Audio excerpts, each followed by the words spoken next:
Hello friends, welcome to Jaxoo kitchen. இன்னைக்கு நம்ம ஜாக்ஸூ கிச்சன்ல பார்க்க போறது ரமதான் ஸ்பெஷல். ஒரே ஒரு கப்பு மாவு பயன்படுத்தி நல்ல மொறுமொறுன்னு இருக்கக்கூடிய சிக்கன் பாக்ஸ் சமோசா, அதாவது சிக்கன் பார்சல் ரெசிபி தான் பார்க்க போறோம். இதை chicken box, chicken patties, chicken box பார்சல்னு நிறைய பேர் வச்சு சொல்லலாம். இந்த சிக்கன் பாக்ஸ் சமோசாவை டீயோட சேர்த்து சாப்பிட்டு பாருங்க, நல்ல மொறுமொறுன்னு அம்புட்டு ருசியா இருக்கும். இது பெர்ஃபெக்ட் டீ டைம் ஸ்நாக் ரெசிபிங்க. இதை ஸ்கூல் விட்டு வர குட்டிஸ்க்கு செஞ்சு கொடுத்தீங்கன்னா திரும்ப திரும்ப அடிக்கடி கேட்டு வாங்கி சாப்பிடுவாங்க. அந்த அளவுக்கு டேஸ்ட் சூப்பராகவும் நல்ல கிறிஸ்பியாகவும் இருக்கும். வாங்க ஃப்ரெண்ட்ஸ், கிறிஸ்பியான சிக்கன் பாக்ஸ் பேட்டி செஞ்சிடலாமா? ஃப்ரெண்ட்ஸ், இந்த வீடியோ உங்களுக்கு பிடிச்சிருந்ததுன்னா லைக் பண்ணி, ஷேர் பண்ணி, சப்ஸ்கிரைப் பண்ணிக்கோங்க. இந்த வீடியோ உங்களுக்கு பிடிச்சிருந்ததுன்னா வீடியோக்கு ஒரு லைக் கொடுங்க ஃப்ரெண்ட்ஸ். ஃபர்ஸ்ட் சிக்கன் பாக்ஸ் பேட்டி செய்யறதுக்கு மாவு கலந்துக்கலாம். பவுலில் ஒரு கப்பு மைதா மாவு சேர்த்துக்கிறேன். இது கூடவே உப்பு 1/4 டீஸ்பூன், 1 டேபிள் ஸ்பூன் எண்ணெய் சேர்த்துக்கணும். இப்போ இது எல்லாத்தையுமே நல்லா கலந்துக்கலாம். மாவை எண்ணெயோட இந்த அளவு கலந்ததும் இப்போ இதில் தண்ணி சேர்த்துட்டு நம்ம கலந்துக்கணும். ஃப்ரெண்ட்ஸ், தண்ணியை மொத்தமாக கலந்துடாம கொஞ்சம் கொஞ்சமாக தண்ணி சேர்த்துட்டு நம்ம சப்பாத்திக்கெலாம் மாவு கலக்குறோம்ல, அந்த மாதிரி நம்ம கெட்டியாக மாவு கலந்துக்கணும். மாவு பாருங்க ஃப்ரெண்ட்ஸ், நல்லா கெட்டியாக இந்த அளவு கலந்துட்டேன். இப்போ இதை ஒரு பிளேட்டால் கவர் பண்ணிட்டு 15 to 20 நிமிஷத்துக்கு நம்ம மாவு அப்படியே ரெஸ்ட்டில் வச்சிடலாம். நெக்ஸ்ட், இப்போ பேட்டிஸ்குள்ள ஃபில் பண்ணுறதுக்காக சிக்கன் ஸ்டஃபிங் ரெடி பண்ணிடலாம். பேனில் 1 டேபிள் ஸ்பூன் ஆயில் சேர்த்துக்கலாம். எண்ணெய் சூடானதும் அடுப்பை லோ ஃப்ளேமில் வச்சுட்டு ஒரு சின்ன சைஸ் பெரிய வெங்காயத்தை இந்த மாதிரி பொடியாக கட் பண்ணிவிட்டு இப்போ இதில் சேர்த்துக்கணும். வெங்காயத்தை 1 நிமிஷத்துக்கு வதக்கி விட்டுக்கலாம். இப்போ இதில் 1 டீஸ்பூன் இஞ்சி பூண்டு பேஸ்ட் சேர்த்துட்டு நல்லா வதக்கிக்கணும். கூடவே பொடியாக கட் பண்ண ஒரு பச்சை மிளகா சேர்த்துக்கிறேன். ஃப்ரெண்ட்ஸ், குழந்தைகள் கொடுக்குறதா இருந்தால் பச்சை மிளகா ஸ்கிப் பண்ணிக்கோங்க. மறுபடியும் 1 நிமிஷத்துக்கு வெங்காயம் பச்சை மிளகாயெல்லாம் வதக்கிக்கலாம். இப்போ நம்ம சிக்கன் ஸ்டஃபிங் பண்ணுறதுனால நான் இந்த மாதிரி 200 கிராம் போன்லெஸ் சிக்கன் எடுத்திருக்கேன். இதை நல்லா கழுவிட்டு இந்த மாதிரி குட்டி குட்டி பீசஸாக நம்ம கட் பண்ணி வச்சுக்கணும். நீங்கள் சிக்கனுக்கு பதிலாக சிக்கன் கைமா கூட நீங்கள் சேர்த்துக்கலாம். இப்போ சிக்கனை வெங்காயத்தோட 1 நிமிஷத்துக்கு மறுபடியும் வதக்கிக்கலாம்.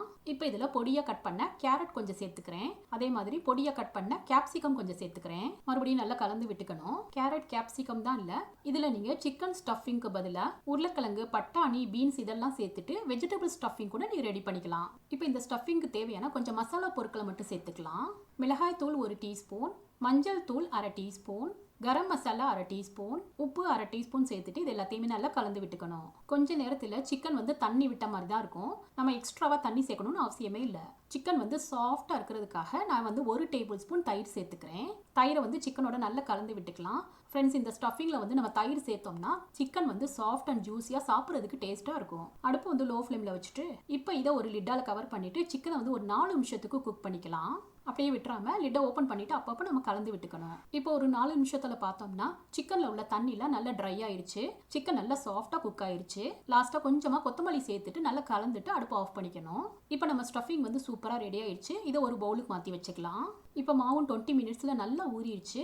இப்போ இதை மறுபடியும் ஒரு தடவை நல்லா கலந்துட்டு இதை மேட்டுக்கு மாற்றிக்கலாம். மாவு இந்த மாதிரி உருளையாக உருட்டிட்டு இப்போ இதை கத்தியை வச்சுட்டு இந்த மாதிரி பீசஸை நம்ம கட் பண்ணிக்கணும். பெரிய உருண்டைகளாக இல்லாமல் சின்ன சின்ன உருண்டைகள் வர மாதிரி கட் பண்ணிக்கணும். 8 பால்ஸ் வர மாதிரி கட் பண்ணிட்டு இந்த லாஸ்ட்டாக இருக்கிற இந்த சின்ன உருண்டையை ஃபர்ஸ்ட்டாக இருக்கிற சின்ன உருண்டையோட சேர்த்துக்கிறேன். இப்போ இந்த கட் பண்ண ஒரு பீஸ் எடுத்துட்டு கைகளில் இந்த மாதிரி வச்சுட்டு விரல்களால் ப்ரெஸ் பண்ணி விட்டு நல்லா ஸ்மூத் பாலாக கொஞ்சம் கூட வெடிப்பில்லாத அளவுக்கு நம்ம உருண்டையாக உருட்டிக்கணும். உள்ளங்கையில் வச்சு நல்லா உருட்டிக்கலாம். உருண்டை நல்லா வெடிப்பு இல்லாமல் ஸ்மூத்தாக இருக்கு பாருங்க. இதே மாதிரி எல்லா பால்ஸையும் வெடிப்பு இல்லாமல் நல்லா உருட்டிக்கலாம்.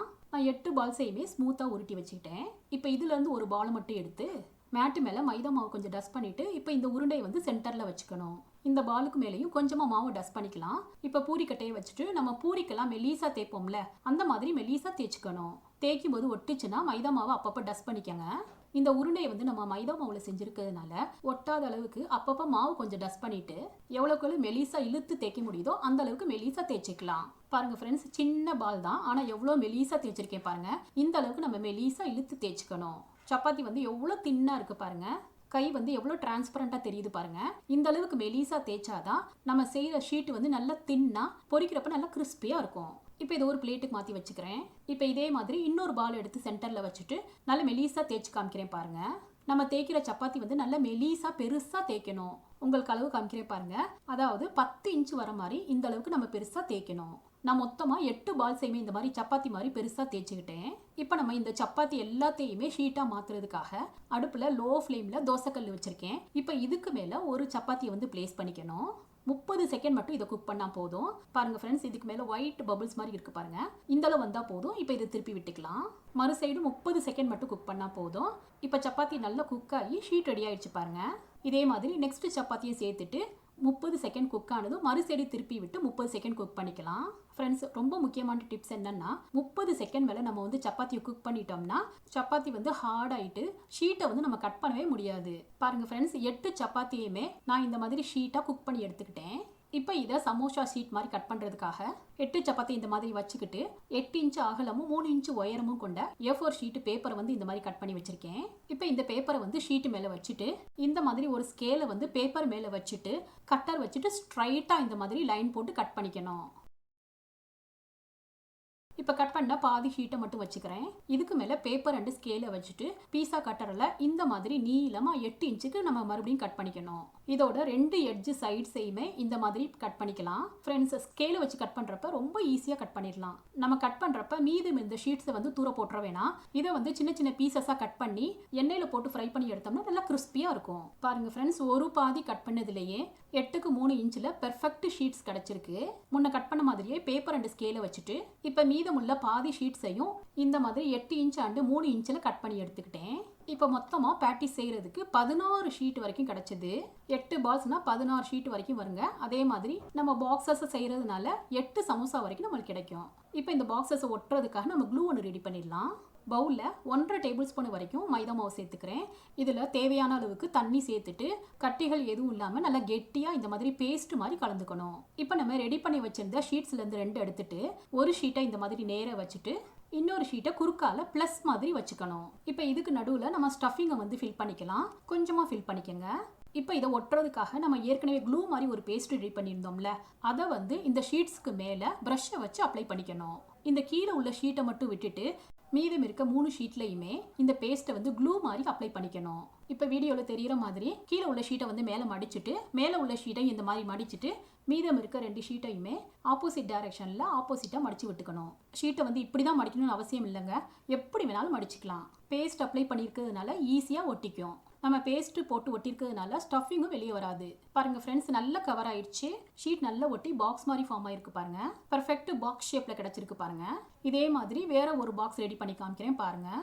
வேற 2 ஷீட்டை ப்ளஸ் மாதிரி வச்சுட்டு ஸ்டஃபிங்கை வந்து உள்ளே ஃபில் பண்ணிவிட்டு 3 சைட்ஸில் பேஸ்ட் வந்து அப்ளை பண்ணிவிட்டு ஆப்போசிட் டைரக்ஷனில் ஒவ்வொரு ஷீட்டையுமே மடித்து விட்டுக்கணும். நம்ம ரெடி பண்ணி வச்சிருந்த 16 ஷீட்டை யூஸ் பண்ணி 8 பேட்டிஸ் வரைக்கும் ஃபுல்லாக ரெடி பண்ணிட்டேன். இப்போ பாக்ஸஸ் எல்லாத்தையுமே ஃப்ரை பண்ணிக்கலாம்.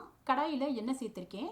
எண்ணெய் சூடானதும் அடுப்பு வந்து ஹை ஃப்ளேம்லேயே வச்சுட்டு ஒவ்வொரு பீஸ் பேட்டிஸாக வந்து உள்ளே சேர்த்துக்கணும். நான் 4 பீஸ் வரைக்கும் சேர்த்துக்கிறேன். இப்போ ஒரு சைடு கலர் வந்தது, இது ஒவ்வொன்றா திருப்பி விட்டுக்கலாம். திருப்பி விட்டு நல்லா கோல்டன் ப்ரௌனாக ஃப்ரை பண்ணிக்கணும். சிக்கன் பார்சல் ஒவ்வொன்றிலையும் கலர் நல்லா வந்திருக்கு பாருங்கள். இப்போ இது ஒவ்வொன்றா ஆயிலிருந்து எடுத்துடலாம். பார்க்குறதுக்கே நம்ம சிக்கன் பேட்டிஸ் வந்து நல்லா கிறிஸ்பியாக டெம்டிங்காக இருக்குது. இப்போ செகண்ட் பேட்சாக மீதம் இருக்க 4 பாக்ஸஸையும் ஆயிலில் சேர்த்துட்டு இதையும் கோல்டன் ப்ரௌனாக ஃப்ரை பண்ணிக்கணும்.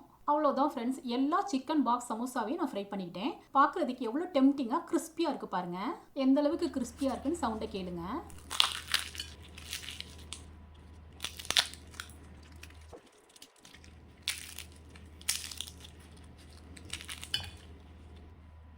இது கண்டிப்பாக குட்டீஸ்க்குலாம் ரொம்பவே பிடிக்குங்க. ஃப்ரெண்ட்ஸ், நீங்களும் இந்த சிக்கன் பாக்ஸ் சமோசாவை ட்ரை பண்ணி பார்த்துட்டு உங்கள் எக்ஸ்பீரியன்ஸை கமெண்ட்டில் ஷேர் பண்ணுங்கள். சுவையான சமையல், சுகமான வாழ்வு. தேங்க்யூ.